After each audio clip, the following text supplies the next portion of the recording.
Olá, aqui é Alexandre Figueiredo. Estamos em mais uma edição do TV Linhaça. Pedimos para que vocês se inscrevam, compartilhem, apertem o sininho, deem o like e ajudem a divulgar o nosso canal, que precisa ter mais seguidores. O tema de hoje é STF contra o Gabinete do Ódio e Ministério da Justiça contra Aroeira. Pois bem, vamos começar então com o Supremo Tribunal Federal, sobretudo por iniciativa de Alexandre de Moraes, que está investigando a produção de fake news pelo Gabinete do Ódio e o seu envolvimento na campanha antidemocracia, ameaçando as instituições, como o Legislativo e o Judiciário. Pois bem, os inquéritos, que resultaram na prisão de Sarah Winter e de Renan Senna, e elas seguem e podem atingir até mesmo Olavo de Carvalho, que está no exterior, e Carlos Bolsonaro, o Carluxo, que é um principal membro da família Bolsonaro, a produzir textos na internet em favor do presidente e criando fake news contra seus opositores, seja quais forem. E aí, seguindo essa investigação, com mandados de ordem, busca e apreensão, também inclui a quebra de sigilo bancário de vários parlamentares bolsonaristas, como os deputados federais Bia Kicis, Daniel Silveira e a Carla Zambelli, que justamente uma das maiores propagandistas de Jair Bolsonaro. Aí também, quem está também atingido por essa medida, quem está com o sigilo bancário quebrado, é o senador Harold de Oliveira, considerado um dos líderes evangélicos do Rio de Janeiro, evangélicos da linha neopentecostal, e também é um apoiador do governo Bolsonaro. Ele é dono da 93 FM. Então, estão criando todas as condições, o STF, os ministros do STF estão para atingir o núcleo duro do bolsonarismo, embora aparentemente não atinja diretamente o governo.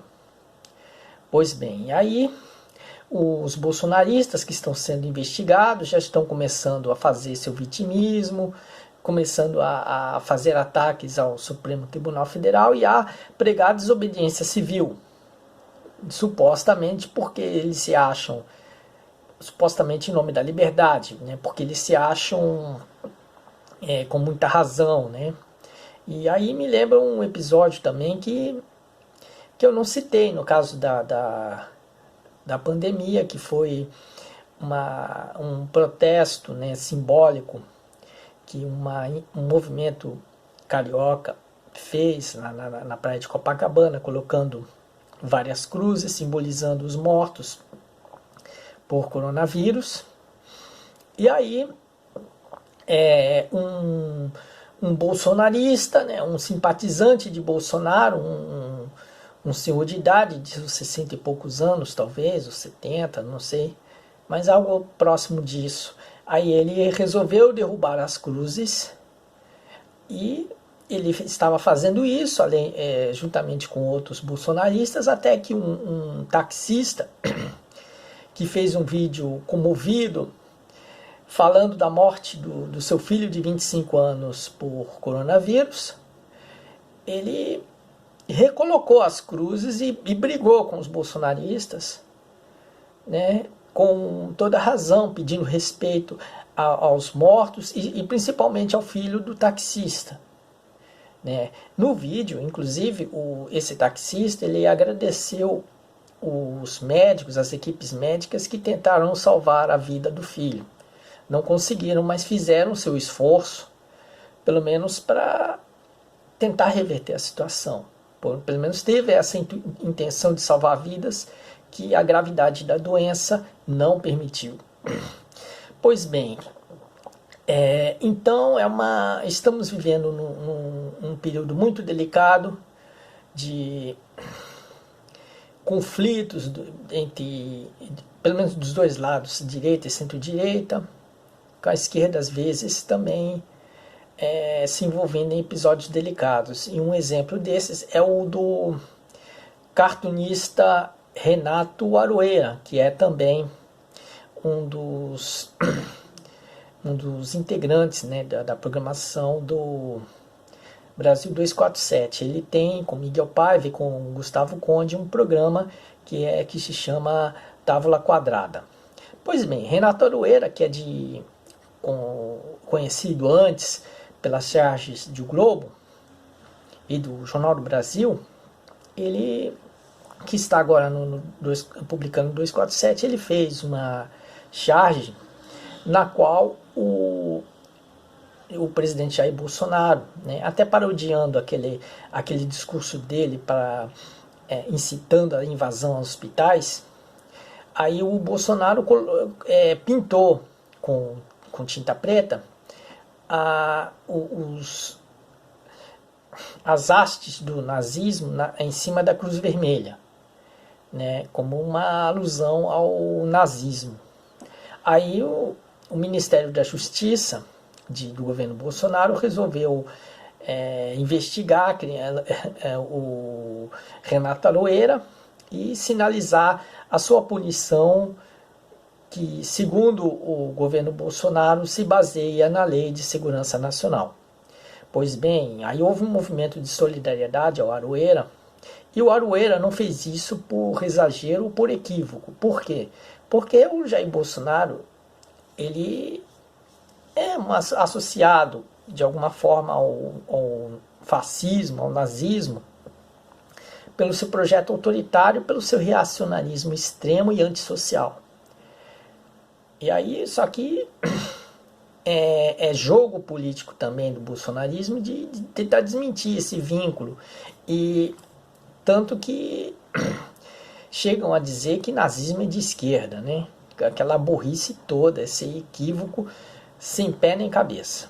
Pois bem, só que aí lembrando, as páginas progressistas, entre outras coisas, lembraram que o Jair Bolsonaro, em uma entrevista, ele disse que não se incomodava em ser comparado com Hitler, com Adolf Hitler. Ele só se sentiria incomodado se ele fosse desenhado de brinquinho. Mas aí veio esse incidente com o Aroeira, e a recomendação que se tem é que quando se reproduz as charges de Aroeira nas redes sociais, ninguém deve compartilhar, porque o Ministério da Justiça está correndo atrás de quem compartilhasse. Já chegou a marcar o Ricardo Noblat, que não é um jornalista da linha progressista, mas ele compartilhou a charge de Aroeira porque gostou da crítica contra o Jair Bolsonaro.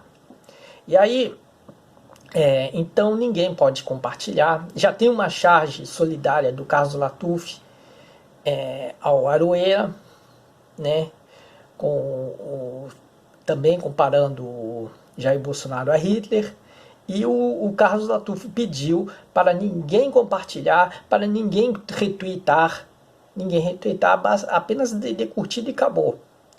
Ninguém pode compartilhar porque pode ser investigado, pode ser enquadrado e pode ser preso. E isso mostra o caráter repressivo do governo Jair Bolsonaro, que está endurecendo, porque ele está vendo que os opositores estão, segundo o relato dos militares solidários a Bolsonaro, que acho que foi o próprio, não sei se foi o general Heleno, o general Mourão, que falou assim. Aí realmente me escapou da cabeça quem é que disse, mas que não haverá golpe, mas que vai endurecer quando alguém esticar a corda, né? Então, aí isso mostra uma situação bastante delicada e mostra também um conflito. Na verdade, está havendo um cabo de guerra e o bolsonarismo que, na verdade, está esticando a corda. E aí vemos, de um lado, o STF está querendo desmontar o gabinete do ódio e verificar quais são os empresários que estão investindo nessa campanha antidemocracia, campanha de extinção do legislativo e do judiciário e na produção de fake news, das mais diversas.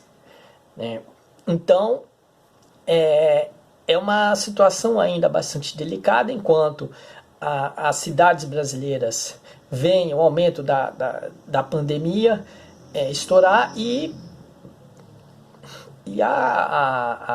as mortes no Brasil já caminharem para 45 mil. Pelo menos até o fechamento desta postagem já estavam uns 45 mil mortos por coronavírus, né? E o número de infectados caminhando para 1 milhão. Pois bem, então é uma situação bastante delicada, o Brasil continua numa situação bastante frágil, e aí espero que a gente possa segurar e sair bem desse pesadelo todo. Ficamos por aqui, desejando boa sorte a todos, um grande abraço e até lá.